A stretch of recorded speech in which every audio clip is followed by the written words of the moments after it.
You're watching KTSM 9 News, first at 4. Good afternoon, everyone, and thank you for tuning in to KTSM 9 Plus, your digital newscast. I'm Tirza Ortiz. Well, KTSM is your local election headquarters, and today is a day for the Texas primary runoff. Today's contests are for those who did not win the majority vote in the March primary.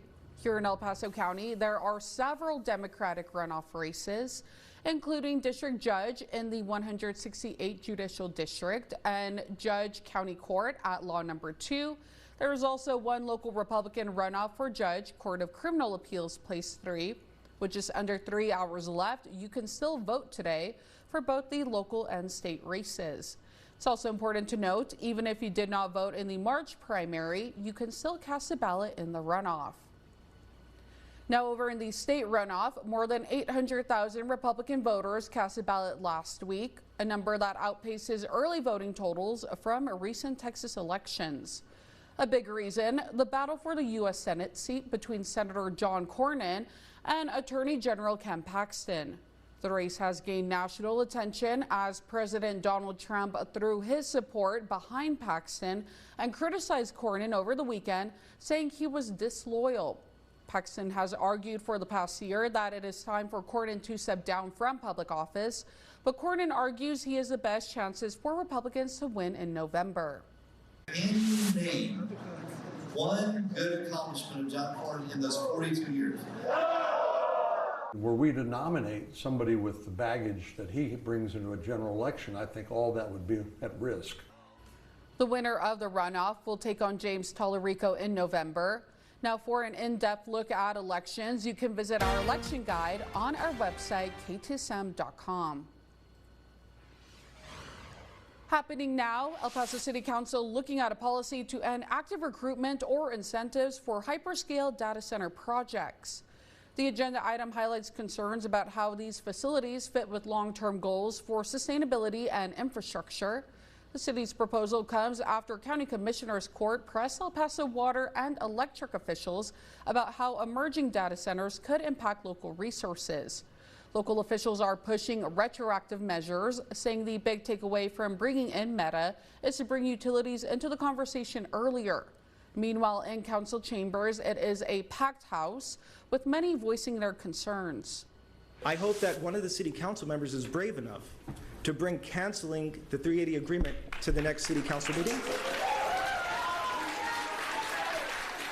If we as consumers are told to conserve what we already have due to our power grid and water concerns, how are we supposed to sustain a data center that uses our resources 24/7 without a break and without conserving energy? The resolution would also direct the city manager to develop a comprehensive data center policy framework for the council to review in the future. Our KTSM 9 News reporter Diana Castillo has been following the discussions closely all day. She'll have all the details coming up later on in our later newscasts. The city of El Paso isn't the only entity looking to put limits on tech giants. Pope Leo wants new regulations on artificial intelligence and for its developers to work for the common good rather than profit. He released a 200-page letter voicing concerns yesterday at the Vatican alongside the co-founder of AI company Anthropic. It is suing the Trump administration, and the American pontiff requested a robust regulation of AI, limits to its military use, and blasted as a danger the concentration of power and data in the hands of so few people in the private sector. The White House ordered all U.S. agencies to stop using the company's technology after Anthropic refused the military to have unrestricted access. And we are going to put a pause on our headlines to get a live look outside using our tower camera. Those skies looking a lot more blue than we were looking at yesterday, Robert, but still a good amount of cloud coverage going on, and it felt like we actually have a little bit of moisture. I think it feels humid, but what is the data telling us? The moisture at the surface hung around today, and another puzzling thing for me, look at the high temperatures so far, 80 degrees. I mean, you can't go wrong with that. And I got greedy last night. 3 rounds of rainfall. I wanted so much more. Well, the dew point is down from yesterday, definitely, but I would certainly call 44 juicy. We've got 28% relative humidity. All of the main moisture and the thunderstorm activity has moved well to our east. Now tonight in the night we could get occasional gusts from these storms over parts of Hudspeth County out around Cornutus and Del City right now. But in town we should be partly cloudy and then turn clear overnight. We're going to get even drier tomorrow as we make a leap on temperatures toward the weekend. 91 high temperature for tomorrow afternoon, Thursday 94 and 96 by Friday. And these aren't even the hottest days on your 9-day forecast. Coming up in just a little bit. Tirza. All right, Robert, thank you. Let's go ahead and take a look at traffic now using our TexDOT cameras. We are looking at I-10 and Copia from this angle, and actually things are looking really good. Not a whole lot of traffic out on the roadways as you're in central El Paso, whether you're going east or west. It looks like conditions are looking fairly good for this time of the afternoon as we head into those early evening hours. Well, we have an update to a story we first brought you over the weekend. A man is dead and a teen has been arrested following a deadly hit-and-run crash involving a motorcycle over in far east El Paso. According to the El Paso County Sheriff's Office, 18-year-old Jose Orlando Ruiz Rodriguez is charged with accident involving death and tampering with evidence. The Sheriff's Office says this happened Sunday night on Montana and Bunt Line. Investigators say Rodriguez was attempting to turn left on the intersection when he failed to yield to the motorcycle driven by 33-year-old Fernando Villa. Villa was taken to the hospital where he later died. The investigation remains ongoing. A 45-year-old woman has been arrested for tampering with government records trying to get into the jail annex. That's according to the El Paso County Sheriff's Office. This woman, Nancy Alvarez, was booked on a $10,000 bond. The Sheriff's Office says this happened on May 12th when detectives were sent to the jail annex regarding a woman suspected of falsifying documents to get into the facility. Detectives say Alvarez allegedly altered government records and used a public investigator status to visit her son in jail. A major milestone for the country is coming up and final preparations are underway. In today's Political Minute, News Nation Chief Washington correspondent and host of The Hill, Blake Berman, has details on what's in store for America's 250th birthday party. Celebrating America's upcoming 250th birthday. I'm Blake Berman, host of The Hill on News Nation. Construction of a temporary arena for upcoming UFC fights now underway on the south lawn of the White House. The venue expected to seat roughly 5,000, a mix of military members and guests invited by the White House and the UFC. There are no tickets on sale for the June 14th event. The UFC fight is a part of a slate of events for America 250 this summer, all across the nation's capital. Others include a state fair and a massive fireworks display on the National Mall. And then there's the IndyCar Series race, the Freedom 250 Grand Prix, a free-to-attend event set to take place in August. Race cars will drive past iconic landmarks in the streets of the nation's capital on a course that's almost 2 miles long. I'm Blake Berman, and this is the News Nation Political Minute. Coming up, the cost of oil appears to be going down. On Monday, global and domestic markets are reporting a decrease amid negotiations with the Middle East, meaning you should be paying less at the pump. We look at what you had to say about it during our In the Comments segment. Also ahead, major airline Delta has been in hot water with travelers, flight cancellations spiking within the year. We look at the reason and how the company is working to get back on track. Thanks for watching KTSM 9+, always putting local first.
For more details.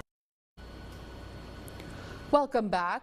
Oil prices decreased early Monday amid negotiations between the Trump administration and Iran on reopening the Strait of Hormuz and ending the Middle East conflict.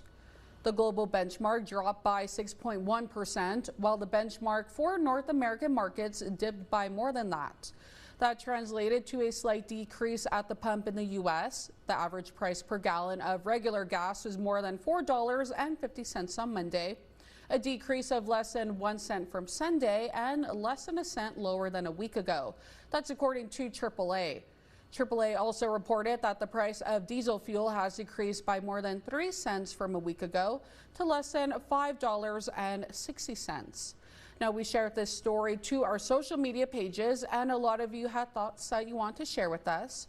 We'll begin with Fred Hernandez, who commented, "At least we are getting absolutely nothing from Iran in exchange for the high gas prices." Luis Aguilera wrote, "Oh yeah, can you please tell my pocket that what I am paying for gas is just a mirage? Can you tell him that $4.89 a gal is just a concept of a charge?" Then A.R. Danes commented in part, "Learn to walk again, bike. Cut back unnecessary trips and make every trip count, covering multiple stops. The conflict is unfortunate, but the reason is necessary to protect the future of this world." The U.S. Navy began blocking Iranian ports last month in response to the Iranian military restricting shipping in the Strait of Hormuz, a key channel that transports nearly a fifth of the world's oil supply. Now, here at KTSM, we value your opinion and we want to hear more from you. Make sure you're following us on all our social media platforms to keep in touch with us through the comments. Up next, the Motorola Razr was a flip phone to have 20 years ago, and now the company is looking to build off the iconic style that fits a more modern lifestyle. We explore more during today's Rich on Tech. You're watching KTSM 9+.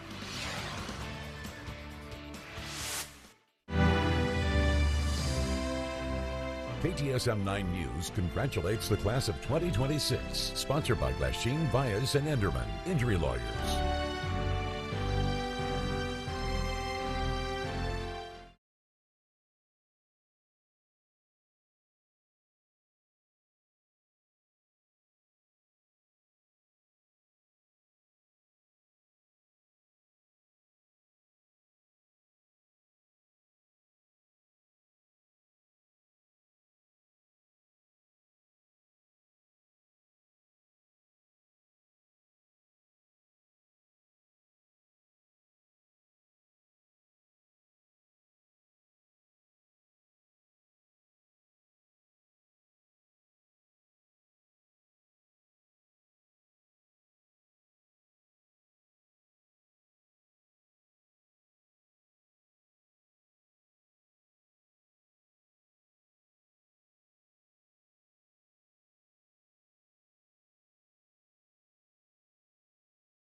9-day forecast, sponsored by Labonati Law Firm, specializing in semi-truck accidents. Your local weather authority, Robert Bettis, the Borderland's only certified broadcast meteorologist. Whenever things are suspicious around here or murky, Tirza and I go, I know the crew right in on the harmony. Control room really loves to hear it over. They silenced our mics quite a bit. Shut us down. Okay, hi. Hey. Feels humid today. Humid indeed. You're right. Got two things I'm watching today that I'll even admit, a little surprised about. One, that we're not a little bit hotter already. And two, yeah, at the surface, dew point still in the 40s, so you're right. A little bit muggy out there today. And I believe it. My hair doesn't lie. Yeah, the hair doesn't lie. The hair never lies. Yeah, well, mine does. Oh. Mine's artificially locked down. Partly cloudy skies out there right now. Now, we're very stable. That is one big change from yesterday. Of course, our Memorial Day thunder showers everywhere, even a severe storm by 4:30 in the afternoon. And today, look at these high temperatures. Now, I'll take this. 85 Juarez and Deming, but only 80 here and only 79 Las Cruces, even though a little bit earlier I saw a temperature at 81 degrees. So maybe there's something going on with these numbers. It certainly feels a little bit warmer than 80 degrees right now, but hey, we'll take any day where it's nice like this. 71 up in Albuquerque, 96 Phoenix, 86 Dallas, 88 Austin, 84 for San Antonio. Satellite radar composite. Now at the surface, we still have that moisture hanging around, but that's slowly going to bleed out over the next 24 hours. I expect the dew point temperatures tomorrow to be right near 30, possibly even as low as 25. So that's going to have a much drier feel tomorrow afternoon. All the thunderstorms have been pressed well to the east of us, but that doesn't mean we couldn't get some occasional gusts later tonight, sort of surprise winds that pop out of nowhere. When a cluster like this moving near Del City and Cornudas breaks apart, outflow winds could make it all the way into El Paso. So just a heads up from that. Otherwise, the partly cloudy skies turn mostly clear overnight tonight. It's partly cloudy in Las Cruces. Look at that temperature, 78 degrees. Dew point at 38, winds 5 miles per hour. Such a beautiful afternoon. Here are the temperatures in your neighborhood right now. Now, if these skies clear overnight tonight, which I expect they will, we'll drop down to 61 at the airport. Down in the valley, we're going to be in the mid-50s. So we're going to wake up and we're going to say, are we sure that we're at the end of May? Yeah, here comes your exclusive 9-hour forecast. Now tomorrow, sunshine and things really will begin to warm back up. They physically have to. 91 our high temperature tomorrow afternoon with lots of sunshine. Here's your allergy forecast, 3 9s in a row. That's in the moderately high range. Your low temperatures tonight, 54 Alamogordo, 54 Deming, 62 Juarez, 59 for Van Horn. High temperatures tomorrow, Alamogordo at 87, 89 Deming, 91 Juarez, and 90 for Van Horn. Tonight for you, Las Cruces, partly cloudy skies clearing overnight, dropping down to a very pleasant and cool 55 degrees, 88 your high temperature tomorrow as we go in the other direction. Tonight for us, 61, partly cloudy skies turning clear overnight tonight. Occasional gusts possible, but not guaranteed. 91 high temperature for tomorrow. Lots of sunshine, beautiful day, and certainly a drier feel. Now coming up, I'm going to have your exclusive 9-day forecast. We'll talk about temperatures edging very close to the triple digits and some potentially strong storms ahead again. You stay with KTSM 9 News.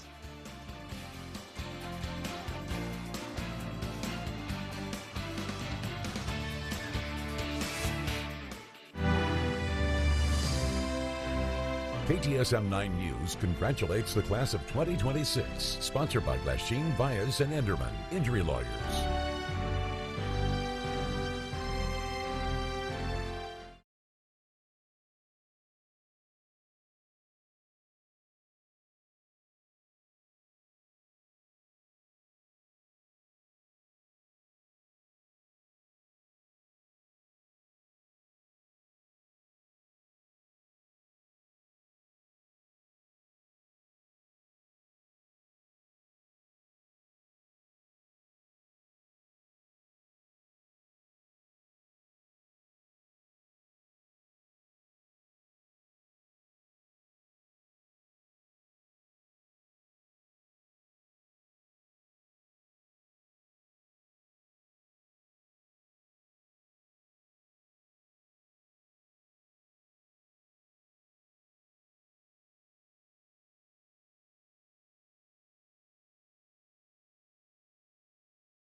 We're back now with a consumer alert. Memorial Day weekend gas prices are at the highest they've been in 4 years. The national average for a gallon of regular gas is at $4.56, up 3 cents over last week and $1.38 higher than this time last year. The Texas average for a gallon of regular gas sits at $3.99. Now here locally, AAA is showing an average of $4.20. That's according to AAA. And El Paso drivers are paying some of the highest gas prices in Texas. Experts saying higher oil prices and global tensions are all helping drive up costs at the pump. Well, Delta has boasted about its reliability to travelers, but this year its cancellation rates have spiked. Industry data says the carrier's cancellation rates have been above the U.S. airline average every month this year. In an internal memo obtained by the Wall Street Journal, Delta execs say cancellations related to pilot availability are up 10 times above historical levels. In response, the airline has stepped up pilot hiring and is keeping more pilots available to fly on short notice. Motorola launching its first book-style foldable called the Razr Fold. Rich Demiro brings us a closer look in today's Rich on Tech. For years, the Motorola Razr was the flip phone to have. And even today, Motorola says it's still the #1 brand worldwide for flip smartphones. Well, now the company is going bigger than ever with its first book-style foldable. Motorola helped pioneer the modern smartphone. Will they do it again with their book-style foldable called the Razr Fold? I was impressed. That's YouTuber Tim Schofield, who, like me, has been testing the phone, and so far, reviews have been positive. Motorola has actually done a really good job. The 6.6-inch outer screen is more narrow than a typical smartphone, but it works. It's bright, but also shiny. Open it up and you get a massive 8.1-inch screen. It looks great, and while you can see the crease, you eventually stop noticing it. I really like the hinge. It feels very sturdy. You can hold the screen at different angles when you open it. The phone isn't necessarily light, but it does feel premium, with a grippy, textured back that makes it easier to hold. As for that all-important camera, it has been very consistent. You get 3 50-megapixel lenses, including 3 times optical zoom, plus up to 100 times AI-enhanced zoom. Photo quality may not match the best flagship phones, but it's still very good. The color reproduction on some of the shots that I get are very natural and just look how they should. They're not oversaturated. They're very crisp. My favorite part of this phone is the software. Motorola keeps things clean and close to stock Android, but adds helpful features like easy split-screen multitasking, a twist gesture to open the camera, and a chop motion to turn on the flashlight. There's even a dedicated AI button, but I wish you could customize it. There's still one big question with foldables. At $1,900, who really needs one? Yes, it's great for multitasking and watching video, but most of the time, you'll probably use the outer screen. But with Apple expected to launch their own foldable phone later this year, perhaps the answer will become more clear. I think if Apple launches a foldable, it's going to generate so much buzz and hype around folding phones, and it's good to see the competition. The Motorola Razr Fold is on sale starting May 28th for about $1,900, but we're already seeing some pretty aggressive offers through the carriers, especially T-Mobile. And with Apple rumored to be working on a foldable of its own, these phones may soon go mainstream. I'm Rich DeMuro, News Nation, Los Angeles.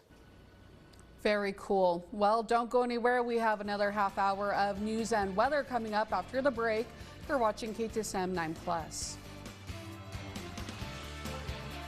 Hey, if you're liking what you're seeing so far, don't stop here. That's right. Make sure you're following us on all of our social media platforms. That's Facebook, Instagram, TikTok, and so much more. Breaking news, exclusive content, weather, and traffic updates. And don't forget to download and stream exclusive shows right here on KTSM Plus, all for free. From Studio 9 to small town spotlights and extended interviews. Plus, all of your local news. So follow, stream, and stay connected with KTSM 9.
KTSM9.com. Welcome back to KTSM 9 Plus, your digital newscast. Crews fighting the 7 Cabins fire in Lincoln County are now gaining ground. The fire that appears to have started from a medical plane crash in the Capitan Mountains has now burned more than 28,000 acres and is 46% contained this afternoon. A set evacuation status has been implemented in the area of Fort Lone Tree and South Base Road. Residents and visitors are still being asked to avoid the area. And Elephant Butte has always been a hot spot for New Mexico residents during Memorial Day weekend, but numbers show the Butte had fewer visitors than last year. Park officials say that although the weekend was calmer than usual, Saturday and Sunday still had a decent turnout. Numbers from park officials show that last Memorial Day weekend, Elephant Butte had about 60,000 visitors, making this year a significant drop with about 35,000. Officials with the park also say this year the water levels at the lake near Tirza is at 11% of its capacity, which they expect to continue to drop throughout the summer. We do expect the water to go down. We are an irrigation reservoir. Though right now the dam is open. As of this morning, it was about 750 cubic feet per second leaving, with only about 50 coming in. So we do expect it to drop. We're down about 2%, but it's still plenty of water. Park officials say that Elephant Butte's busy season runs through Labor Day, despite being open year-round. A new tool from the Texas Education Agency is shedding light on educator misconduct across the state. The TEA's new public dashboard shows more than 13,000 educator misconduct reports were filed between September and April, averaging more than 1,600 reports a month. The reports include complaints from superintendents, parents, and Child Protective Services, ranging from student safety violations to fraud. The dashboard also shows more than 17,000 educators were flagged through criminal history alerts from the DPS and FBI, with more than 70% identified as non-certified staff. TEA officials say the spike in reports follows a new state law that expanded misconduct reporting requirements. Don't want anyone to be disheartened by the increased reports, by the increased investigations. These are all good things. And if we are successful, then eventually these numbers will go down. The dashboard allows for the search reports by district, including school districts here in El Paso. All right, let's go ahead and get another live look outside using our tower camera. Now the day a little bit cooler than anticipated, but I'll say I think the humidity is making it feel in those upper 80s, potentially lower 90s, Robert. But you know what? Not too bad. We got a pretty good amount of rain yesterday, so I'll chill on the complaining. I'll take a repeat of this all summer long, please. Heavy rain, then a nice day with partly cloudy skies with a high so far of 80. Good. And will it last? No, it won't. 85 Juarez, 79 Las Cruces, 74 Tirza, 79 Alamogordo, 68 up in Ruidoso today. Well, say goodbye to the thunderstorms. This time yesterday, we were looking at widely scattered showers and thunder showers. We need the rain. We got quite a bit yesterday, but tonight it'll be partly cloudy. We're very stable and all the storm action has moved well to our east. Now, these storms out here near Del City will break apart and we could get occasional gusts before the night is done. Expect it to be very sunny and drier tomorrow with a high temperature of 91.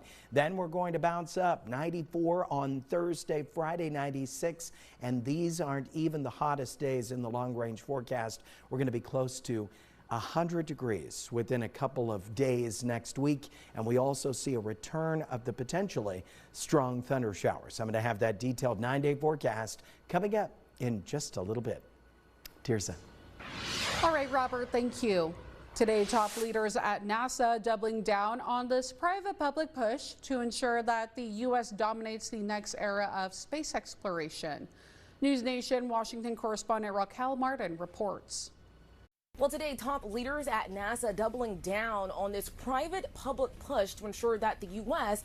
dominates the next era of space exploration. They're calling this Operation Moonbase. In short, the operation would create an enduring presence on the moon, essentially a rest stop in space that will be the groundwork for deep space exploration and eventually a trip to Mars or beyond. It'll be rolled out in 3 phases. Phase 1 rolls out fall of 2026 and will focus on travel, safety, and precautions.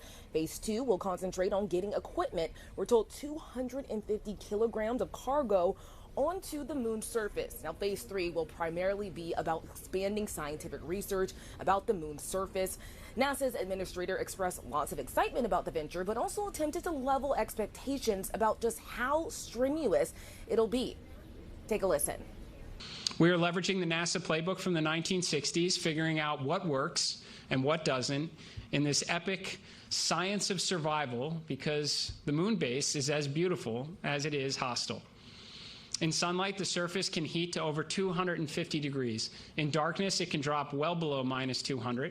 He also made a note to thank President Donald Trump for his support. A huge chunk of this $20 billion 7-year operation will come from taxpayer dollars. Congress recently greenlighted additional funding for NASA. Both sides argue the investments are a way to enhance scientific advancement and travel deep in space. It's important to note that NASA and space exploration here in the U.S. has been bipartisan, and we heard that loud and clear from the NASA administrator, who thanked Congress for supporting this endeavor moon base, which will cost $20 billion over the next 7 years. For now in Washington, Raquel Martin, News Nation. President Trump is back at Walter Reed for a medical and dental evaluation that the White House calls routine.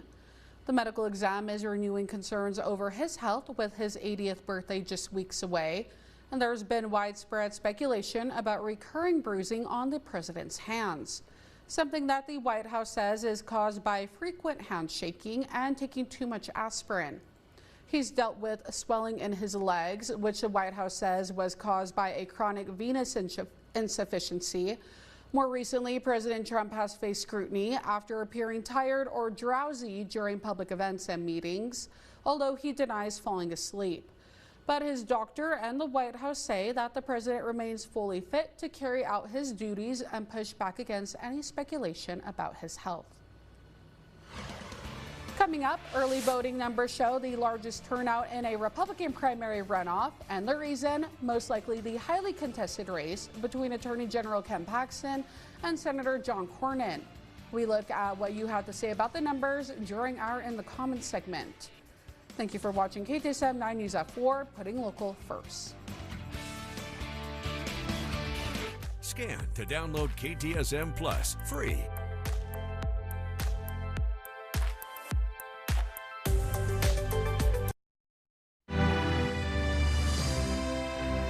KTSM 9 News congratulates the class of 2026, sponsored by Glasheen, Vyas, and Enderman, injury lawyers.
KTSM 9 News congratulates the class of 2026. Sponsored by Glasheen, Vyas, and Enderman, Injury Lawyers.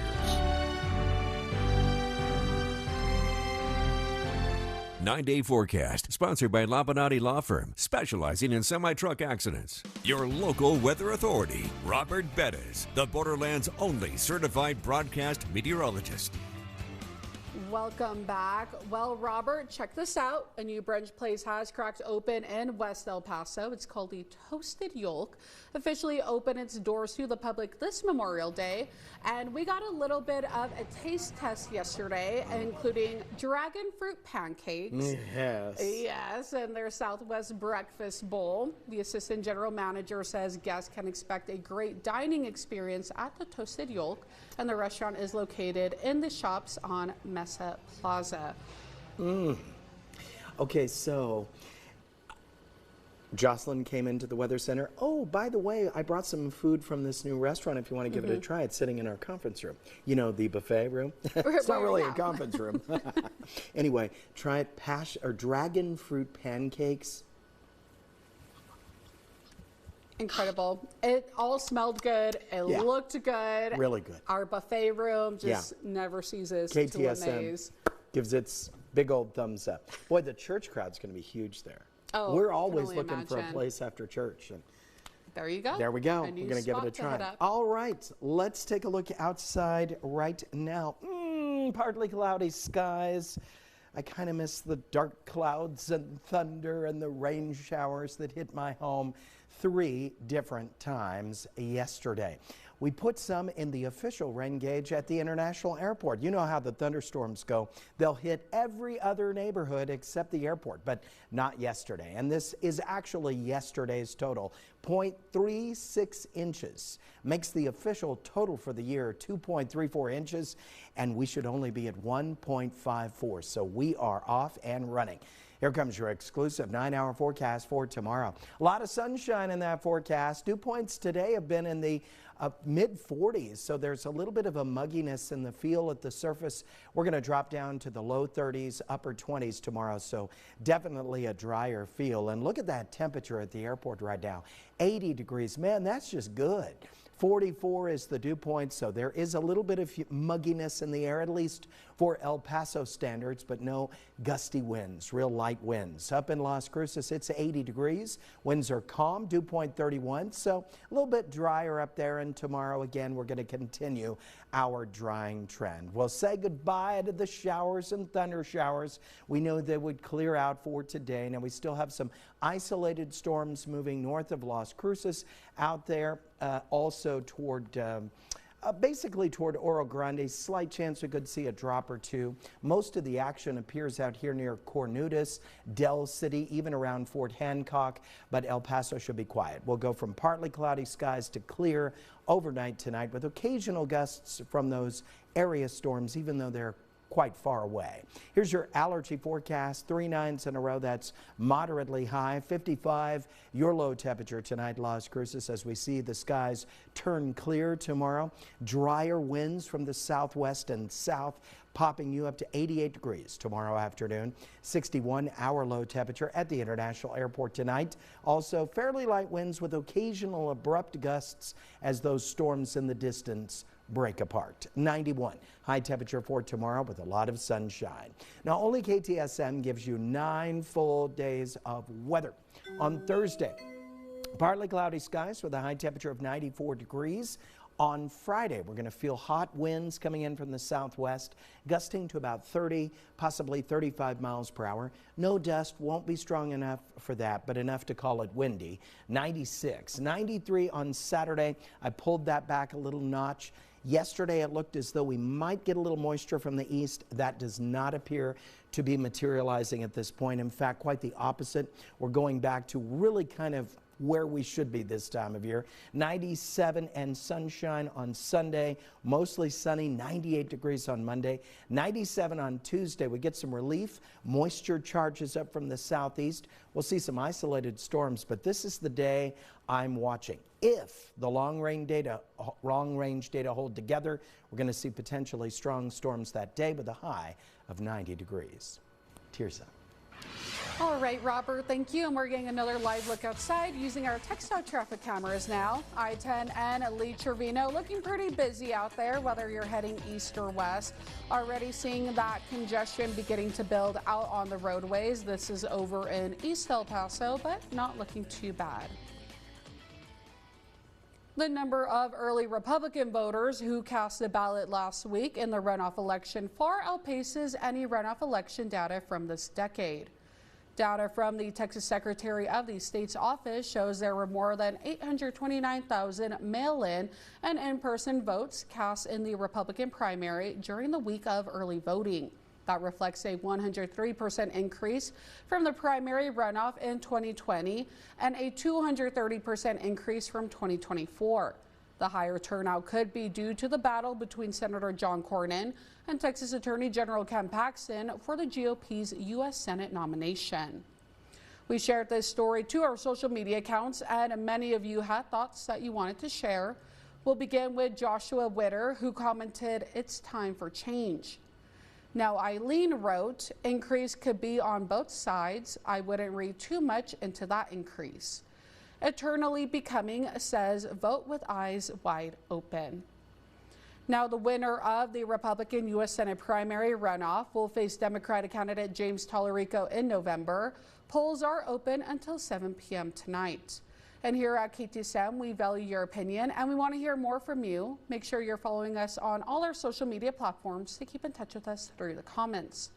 And don't go anywhere. We'll be right back after the break. You're watching KTSM 9 News, first at 4.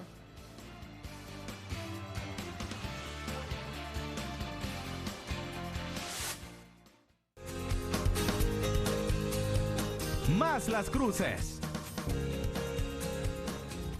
Hi, I'm Lisa Keller, your Recreation Event Supervisor for the City of Las Cruces. Are you ready for some music, movies, and community fun? We are kicking off our Music in the Park series at the Downtown Plaza Las Cruces with our Mayor's Jazz Fest on May 24th from 7 to 9 p.m. We also have our new Movies in the Park once a month starting June 6th with Zootopia 2. We ask that you kindly bring a new stuffed animal to donate to the children at La Casa. Food vendors will be available at every event. Please bring your chair, your blanket, and your energy and your family. All events are free. We look forward to hosting you at Young Park this summer. For timing and for schedules, please be sure to check out Parks and Recreation Facebook and Instagram pages. You can also follow the website below. We look forward to seeing you and have a great summer. Más Las Cruces.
Last look at your forecast. High temperature tomorrow going up 91 degrees with mostly sunny skies, very dry in the afternoon.